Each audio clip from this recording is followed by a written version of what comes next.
temos jogos importantes nesse final de semana. Nós podemos fazer um bate-bola aqui, fazendo um paralelo dos 4, começando por Fluminense e Santos. O Fluminense, ele tá oscilando, né, cara? Bastante. Eu achei que ele seria candidatíssimo ao título brasileiro. Você achou? Eu achei. O Fluminense está 15 pontos atrás do Botafogo. Vai ser duro pegar. Não, tchau, um abraço. Não tem como pegar. Só tem chance na Libertadores e olha lá. Pra você, ninguém pega o Botafogo. Hoje foi a enquete do programa mais cedo hoje. Flamengo, se o Flamengo der uma priorizada e o Grêmio... Sabe por quê? O Grêmio tem um jogo a menos. Então, teoricamente... O Grêmio só tem uma competição agora. Teoricamente, o Grêmio tá 8 pontos atrás. Teoricamente. Aliás, um erro da CBF clamoroso, na minha opinião. Os adiamentos dos jogos entre Corinthians e Grêmio e América... Esses jogos tinham que acontecer antes da janela. Antes do fechamento da janela. Sabe por quê? Porque tu privilegia demais.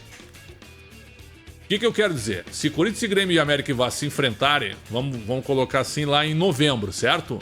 Esses times estarão muito mais reforçados. Lógico. Claro, e aí tu tem um desequilíbrio técnico contra os teus concorrentes. Concorda ou não concorda? Lógico que concordo. Então assim, ó, eu não consigo... mas a Premier League tem jogo da rodada 25 na penúltima. É verdade, mas lá eles fazem isso e ninguém liga. Eu me lembro que na última Premier League...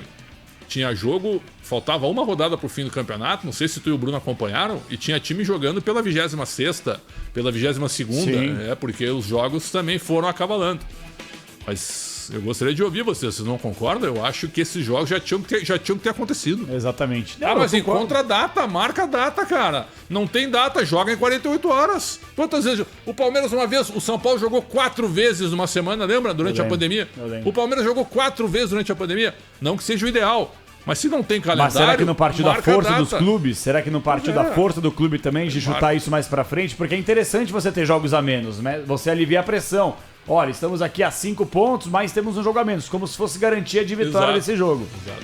Então assim, Corinthians e Grêmio já deveria ter acontecido, assim como América e Vasco, que são os 2 jogos atrasados. Então Fluminense e Santos. Fluminense completo e o Santos anunciou... O Bruno Milhões cobriu o Santos hoje... Apresentou o Júlio Furque, né? Eu não conheço esse jogador. É argentino, né? Não me lembro desse jogador. Ídolo no Atlas do México, né? Sinceramente... mas com todo respeito, eu não sei. Não conheço. Paulo Turra conhece e indicou a contratação dele. Então, se tiver condições, já joga amanhã. Viajou o Júlio Furque ou Brunão? Boa noite. Sim. Boa noite. Boa noite, Pretzel Capelanes. Júlio Furque à disposição do técnico Paulo Turra. Ele foi campeão 2 temporadas seguidas no Atlas do México, sendo protagonista, artilheiro, então por isso chamou a atenção. Mas ele tá no futebol mexicano faz um bom tempo, jogou no Santos Laguna, se eu não me engano no Vera Cruz também. Então é um cara que tem 33 anos já, mas pode ser um centroavante importante. Vai ser uma peça parecida com o Bruno Mezenga, né, que acabou não dando certo, não caiu nas graças da torcida. Pouco jogou também, né? Chegou recentemente. Foi na eliminação que ele acabou ficando na bronca, porque ele entra, faz o gol que leva pros pênaltis Bahia, né? E erra a cobrança de pênalti. Aí ficou na bronca. Agora, eu acho engraçado... Erro só, não sei se tu concorda, foi ter dado 3 anos de contrato pro Bruno Mezenga. Com certeza. 2 ou 3, alguma coisa assim. É a mesma coisa pro Mendonça, né? Aí ele vai ser emprestado no Paulista, o Bruno Mezenga. Agora, eu tenho uma curiosidade aqui, até seria interessante se o Pedro Ramiro pudesse trazer essa informação. Antes de falar do Corinthians aqui, o Santos parece que não aprende, gente. O Santos não aprende. Entra dirigente, sai dirigente, é sempre a mesma história. Agora o Santos começou a inflar de gringo o seu elenco. Nada contra os gringos, pelo amor de Deus.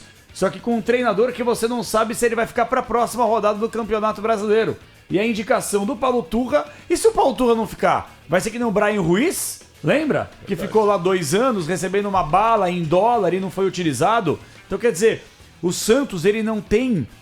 discernimento nas suas contratações, porque ao invés de ser uma contratação que parte pelo homem forte do futebol, olha, vamos contratar jogadores com esta metodologia, não dá a chave do vestiário pro treinador, ele indica a contratação, o cara chega, se ele for demitido na próxima rodada, quer dizer, o jogador talvez não seja utilizado pro próximo treinador que vai chegar e fique escanteado lá recebendo uma bala para não jogar. Tá certo isso? Isso explica muito porque o Santos tá nessa situação muito delicada financeiramente falando. Isso é interessante. Tá lá, Falcão e Júlio Furque, a apresentação dele que o Bruno Milhões falou. Falcão ao lado dele agora. O Falcão também tá fazendo hora extra no Santos, Falcão, com todo respeito. Meu grande amigo, mas não tá legal.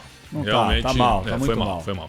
Tá mal. Numa omissão danada, contratações erradas, muitas delas. Não vai acertar todas, é óbvio, mas tá mal, não tá bacana. O Santos tá com 17 pontos. O resultado com o Botafogo acabou sendo complicado, porque a vantagem era muito boa. 2x0, abriu 2x0 e quase perde Quase o tomou jogo. um gol, Quase perde o jogo. Então é o seguinte, o Santos hoje ele tem que jogar. Eu acho que o Paulo Turra jogou bem com o Santos contra o Botafogo. Meio campo mais fechado, mais pegador. Jean Lucas melhor em campo. Melhor em que vai jogar amanhã. Então chegou o Júlio Furque. Eles estão falando do João Basso. Eu não conhece esse jogador? Zagueiro do Arouca. Não. É brasileiro ou é português esse jogador, Bruno?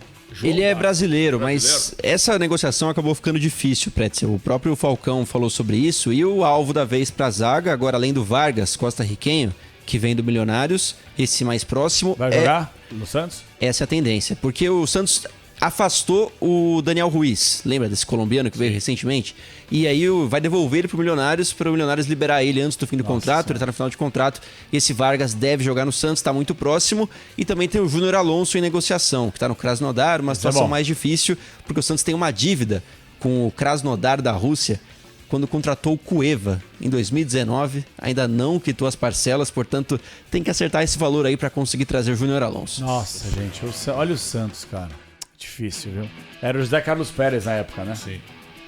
Esse também, vou te falar, ninguém mais fala dele, né? Não, mas esse aí Santos... arrasou com o Santos Futebol Clube. O próximo José presente... Carlos Pérez, uma das maiores vergonhas da história do futebol nacional. O próximo presidente do Santos, ele tem que ter a noção. Marcelo Teixeira já tá fazendo campanha. Bem provável que ele venha. Aí ele vai ser eleito. Ah, tá louco. Se ele for candidato contra 10, ele ganha. Sabia que já me falaram que se o Rueda tem muito voto espalhado no... Porque tem o voto online, né? Tem. Isso ajuda muito, viu? Sabia? Ah, irmão, esquece. O Rueda não... Contra o Marcelo Teixeira. Vamos supor, se o Santos conseguir fizer... a SAF, beleza. Não, calma aí, 45 pontos, tá? E ele arrumar parceria com o Qatar Sports Investment, Tá. ele ganhar a eleição. Periga de ganhar. Ele ganha a É, eleição. mas ele falou na última entrevista que ele deu que ele não tem interesse em me ser falou candidato mais uma pessoalmente, vez. Me falou do lado do Odair Helman. Eu não vou concorrer. Deixo no fim do ano. Eu falei, presidente, falei pouco. Essa foi uma vez que eu insisti. O senhor não vai concorrer mesmo? Não, vou falar, pode falar. Eu não vou concorrer à reeleição. E aí? Aí Palavra de dirigente. A gente não escreve. Palavra de dirigente. A gente ouve, respeita, mas não coloca a mão no fogo. Respeita e depende do momento. Exatamente. Eu só falei o que ele me disse, entendeu? Tá. Se ele vai cumprir ou não, tem que cobrar dele. Daí. Perfeito.